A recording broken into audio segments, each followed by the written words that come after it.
Hey folks, this is Dr. Emily Sherding with American Resiliency, here with an up-to-date climate outlook for all of our friends in Mississippi. We do have a lot of folks in the AR community in Mississippi. We need details from Tupelo to Vicksburg to Biloxi. My read on Mississippi in our first series of videos based on the NCA4 was that there's some real margin to dig in here. There are old landscapes in Mississippi, some landscapes that have survived big Earth system changes already. If you've ever been down on the Natchez Trace, and that's a beautiful road to travel, is the Natchez Trace Parkway, you have seen some of these landscapes. You've seen landscapes that are older than many in North America. In the previous projections, we did see signs that these ancient landscapes may indeed continue to endure. Let's check out the new projections and see what they're saying. Here's how to find the stuff I'm going to use. I want you to be able to do your own research and fact check everything that I'm saying. So you can go to my website, americanresiliency.org, and go to the resources tab. If you scroll down on there, there are links to all of the resources that I use to make the projections. And as we talk together about climate, I think it's important to note that we're not where we expected to be right now with Earth's climate systems. We continue to sit right about at 1.5°C over pre-industrial baseline. Many prominent climate scientists are coming out to say that things aren't looking good. It looks more and more like we could be off our models, that we may be experiencing a phase change, an unexpected tipping point type pattern change. The scientific community is also noticing signs coming out of Antarctica indicating that we need to take higher end sea level rise quite seriously. It's very reasonable to be thinking about how your home will change as we get closer to 2C.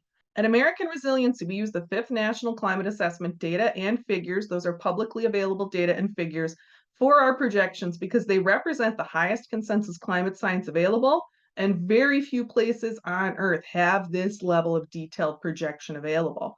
We have it because you paid for it, so you deserve, the American taxpayer deserves, meaningful access to this information. However, as a matter of congressional mandate, there's no direct federal funding for communication to the public about the National Climate Assessment. That's why I founded American Resiliency. We're the only nonprofit focused on communicating this important information to the public, and we run on your donations. In Mississippi, I think the first factor most of us are concerned about is the heat, is potentially deadly heat. So let's start there. We're in an American Resiliency visualization tool, letting us look at the change in length of time, the duration of time where you might see wet bulb type temperatures occur at the county level.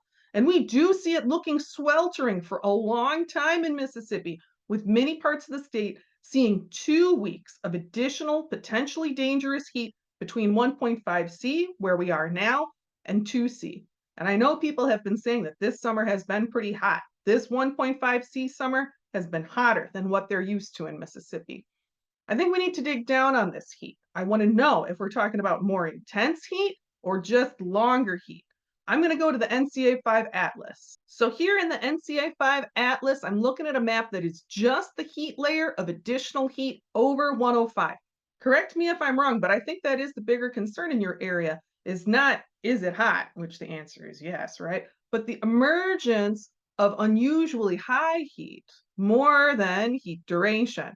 So looking at this nationally, I think you can see big increases in that high-end heat. They're not in your area. We do see a blush of it coming over Louisiana. Louisiana is getting hit harder than you, and that is sad. You know, the outlook for Louisiana includes some real drought probability. There are a number of threats looking to hit Louisiana at once in the NCA5 projections.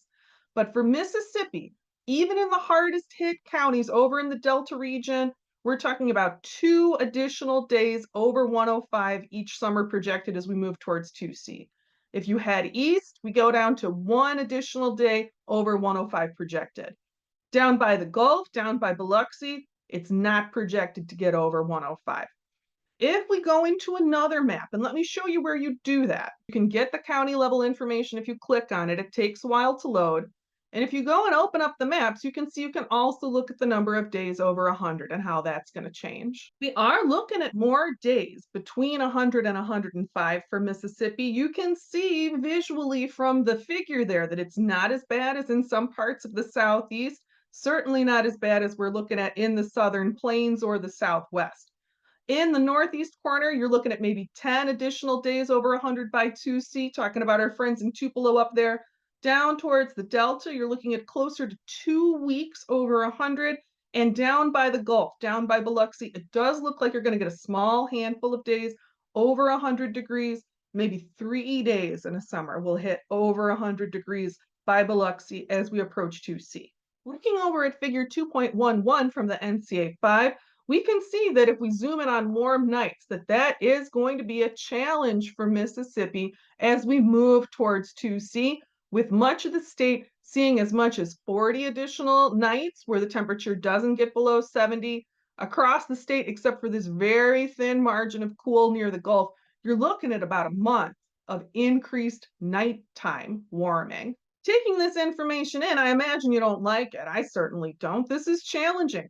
Without nighttime relief from longer stretches of hot days, that heat causes accumulating strain on the body. If you're going to build resilience in Mississippi, finding ways to provide your household with reliable nighttime cooling will be important, even more important than daytime cooling. That's your biggest resilience priority, Mississippi, a consistently cool, resiliently cool sleeping area for yourself and your entire household. You probably are going to want to have backup power, and you want to be thinking about additional forms of cooling in case you have a loss of power. Having a chest freezer full of ice is easy, and it's not the dumbest idea if you have the space for it. Just having ice around will help you get through a short-term disruption. Solar generators are getting better and better, but with any generator, I'd be careful. You got to test it, make sure you know how to operate it so that you got a shot of operating it under less than ideal conditions. And I do want to say, many AR community members are reporting that most solar generators they've tried right now are underperforming their advertised outputs. For folks who are going electric, I'm hearing more favorable reports about house batteries. I mean, you're adding the hazard of a giant battery in your house, but for many of us who live rural, we're already acclimated to the hazard of a giant propane tank next to our house. So it's what you're used to. Again, this heat is serious, but you're not getting a giant shot of days over 105. It's more like you're getting two Mississippi Augusts stuck together. So if you were doing all right with the first Mississippi August, you're probably not going to love the second one. It is going to strain your health over time if you can't get reliably cool when you sleep.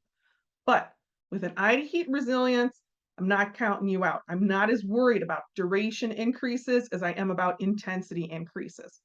Let's check out some stuff that's more in the good news category and look at your winter change. Focusing on cold days, on your loss of cold. Back in another view of figure 2.11, we see a little more than 2 weeks of cold loss to the north of the state, tapering down to very little change as we get further south on account of how few days you had below freezing to begin with. Figure 11.3 is going to be more interesting for you and other folks who live in warm states. Let's take a peek there at your projected changes to plant hardiness zones. And I want you to see figure 11.3 here is very large and it contains information that gives us a peek at 2C and at 3C. I don't do 3C projections because that far out, I really feel like our certainty is quite low. But if you're curious about it, it's nice to know it's available. Let's go to a snip so that we can look at contemporary and 2C side by side for Mississippi. And here, Mississippi is looking quite stable. There is a 0 to 5 degree lift in winter lows across the state. Pointing out just a couple of these really low change areas. This area here over on the border by Alabama, very little change. This area here, just north of the Gulf, extremely low change in the winter. These areas here by Louisiana, again, you've got some low change margin right by the border. It's very unusual to see any part of the US that's not looking at any winter change. Those are some pretty places too, some of those no change places. The really important wildlife and hunting areas, I would say that if I comb through those maps carefully, maybe 10% of Mississippi is looking no change on winter intensity. I would be willing to speculate that percentage of no changers in Mississippi might be constant across a variety of factors, but let me tell you, this is a great outlook in terms of overall landscape stability. In terms of the heat, we're staying below temperatures where we see photosynthesis fail. Once you get over 116 F, you start to see failures in plants being able to fix energy from the sun. This threshold has been breached in parts of Puerto Rico. It's an extremely serious threat in our warming world in tropical areas. you are not projected to reach that dangerous threshold as we look towards 2C. And your mature plants are very likely to be able to shake off this low level of winter change. Let's see if they're going to get enough water. Your landscapes will need some more water to keep it together through that longer hot season. And this is just great news. Let's look in here at figure 210. We see that you've got it. We see you're crosshatched. It's likely you're going to be getting a little bit more water that you'd need. Up here in the north of the state, you're looking at about 10% more precipitation. As we get closer down to the Gulf, more like 5%. Looking a little bit regionally, you can see that not all of Louisiana is crosshatched. Just like down by the Gulf, you're not. And if we look at some different models, there is a suggestion that especially the western edge of Louisiana may be picking up the drought trend that is impacting much of Texas. And that is what ruined the crawdad harvest this past spring, which was so hard on the farmers and on the community. I think it's really important to note that Mississippi, you are out of that drying shadow. Much of Mississippi looks like it's going to have a more stable weather pattern than we see to the west, or as you'll see in just a minute, as we see to the east in Alabama. Because I think we are all learning that even if it's good to get a little bit more rain, you don't really want it to come all at once. So let's see if we're going to get any of that really intense, dangerous foot of rain in a day type precipitation. I do see the type of repeating patterns that concern me a bit in Mississippi, and I'm going to go in on this central figure here to show you that our folks up in the Tupelo area, I'm a little bit concerned that they're catching the edge of this major deluge type pattern that we see over Alabama. I'm a little concerned about the threat level that's conserved in this part of Mississippi. When you're looking at that kind of serious rain threat, you need to design for it and you need to be thinking about wetlands. Wetlands restoration, wetlands with traditional southern river cane would be an extremely powerful tool to help the region deal with the type of rains we are going to see projected over Alabama. But in Mississippi, you're looking at milder hazards on many fronts than both Louisiana and Alabama. Our friends in Vicksburg, when I looked at patterns across that figure, you're in a pocket of lower risk for deluge. That's nice news with how hilly it is there. And down by Biloxi, you're also looking not bad, not a risk level that's above the national average. Across the state, we are looking at the probability of more intense rain, but with the exception of the northeast corner, the threat looks close to the national average, where it's a challenge almost all of us will need to face. Let's take a look at your coastline now down by Biloxi, and then we'll talk a bit about changing hurricane patterns and how that might impact your state. So here we are in the NOAA Sea Level Rise viewer, and I want to tell you my first honest reaction when I looked at these coastline changes was that it made me so mad I had to walk away and come back and look at it again. Because large view, we're talking about a very vulnerable coastline. You can see that here at 3 feet, that we get big coastline changes at 3 feet, and that's a very generally acceptable figure to be considering. If we look at 10 feet, which is more and more likely with the changes we see coming out of Antarctica, you can see that particularly over here by Alabama, that's just an absolute transformation. But let's focus in, and I think that that'll help us see the real scope of the threat we're dealing with and maybe take a little bit of the fear out. All right, so now we're zoomed in here and we're looking at Moss Point. And I want you to see that at 3 feet, we do start to see some real marshiness emerge, but we have relatively little damage to the built environment at 3 feet. The same thing is true in Biloxi. We're going to do more detailed study there in a minute. I want you to see the Diamond Head also. We see big changes, big land loss as we move from today's mean higher high water mark towards 3 feet. The first place that we see substantial damage to housing is here in this new development north of Waveland. That's the first area that would be inundated in Mississippi. And that's not so unusual. Generally speaking, we do see that new development is hit the worst in these coastal areas because new development tends to be opportunistic and done on marginal land. In areas where you're not looking at direct hits at 3 feet, I'd be worried about storm surge, and I'm sure you are too. Seeing that you're pretty much all right on days when the ocean is behaving is reassuring. I would not pull out of these areas immediately, which I do recommend some places. If you check out the New Jersey outlook, that's a state with some of the most vulnerable coastlines in America at even 1 foot of sea level rise.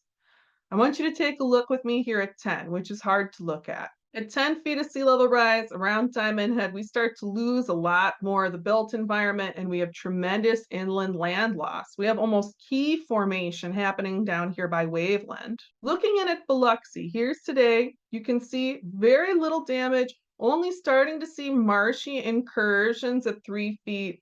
At 10 feet, we do start to see significant land loss, damage to the built environment, and hints that the area is going to be becoming substantially more erodible. We see these green patches appearing and water starting to come in well inland. I think it's worth repeating though.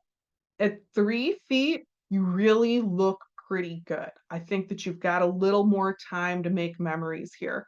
If I had older folks who were retired here, I wouldn't be as concerned about them as I would be in, say, some parts of Florida, which are also vulnerable to a 1 foot rise. This is a relatively safe coastal location compared to some other parts of the Southeast and the Northeast. Looking at Moss Point, at 3 feet, we started to see the connection to the rest of the landmass eroding. At 10 feet, it's an island, it's a small island. And I want you to see how far in the water is going, which is interesting to look at if we look at what Mobile Bay is doing. I think that Mobile Bay and possibly this point here might see some potential port development. We might see a potential upside there. Keep an eye on Mobile Bay for a moment. I want you to notice how stable those margins are as we get above 4 feet. It just goes further back, but the coastline there is really quite stable. As we see damage to many other existing ports, I think that this region may become interesting for shipping, and I'm going to show you why connected to hurricanes as well. Just one more word before we get to that. If you're in coastal Mississippi, this doesn't look like a place to keep generational wealth, but it's also not a place to abandon right away. It looks pretty good at 3 feet. I'd keep making memories. If you're older and you want to stay in your place, there's places I'm more worried about folks in the next 10 years. For our friends in Biloxi, I wouldn't place you in the highest category of danger.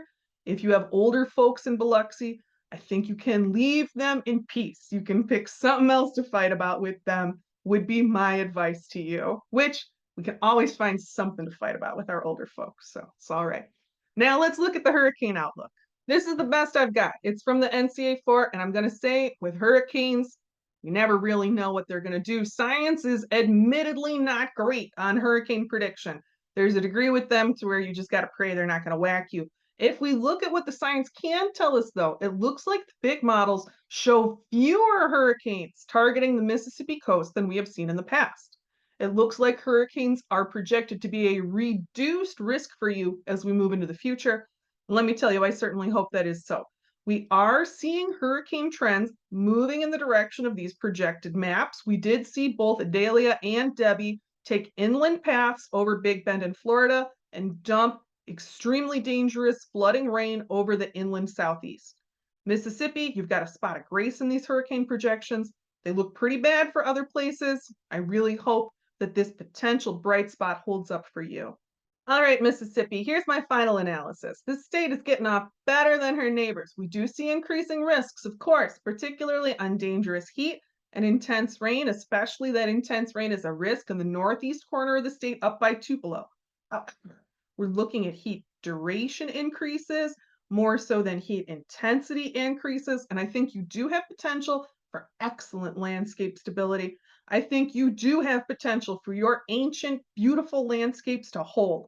I see hope for you, Mississippi. And while you will need to pull back from the coasts, I think you got time for one more dance. I think at the household level, you don't need to pull back just yet. You need to be making a long-term plan, make a 10-year plan to pull back. There will be a need for change in agriculture in Mississippi. That nighttime increase and hot nights, it's going to be rough on many conventional crops, and you're going to need to move in a more evidently subtropical direction with your crops. You'll also need statewide to beef up your grid. But that grid, with the heat, even with a strong grid, you're going to see public health impacts.